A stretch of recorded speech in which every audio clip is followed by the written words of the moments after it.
Hello everyone, welcome to NS Coding. Today we will learn how to install Notepad++.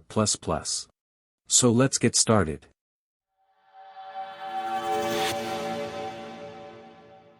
First of all, open Google Chrome and type Notepad++ in the search bar.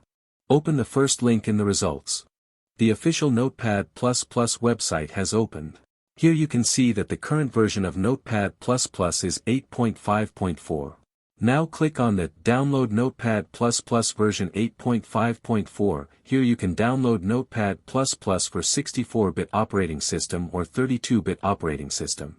To check your operating system, go to Settings, then System, and then About. Here you can see your operating system type. Now back to the topic. Mine is 64-bit, so I will click on Installer of 64-bit Download section.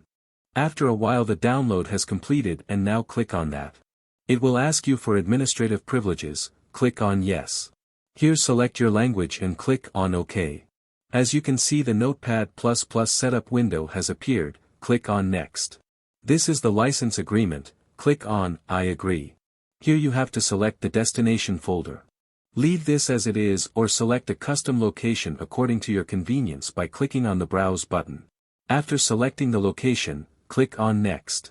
Here you have to choose your components. Leave this as default and then click on Next. Now if you want to create a shortcut on desktop, check the checkbox and click on Install. The installation has completed. Now if you want to run Notepad++ now, leave the checkbox checked and click on Finish. The Notepad had launched. Now you can code in this with multiple programming languages. As you can see, in the language section of the menu bar, you can see variety of programming languages like C, C++, HTML, CSS, Python and much more. So that is it for today.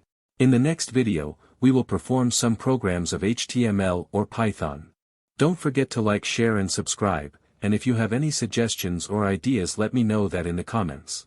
See you in another video. Till then, bye bye, see you, take care and thanks for watching the video.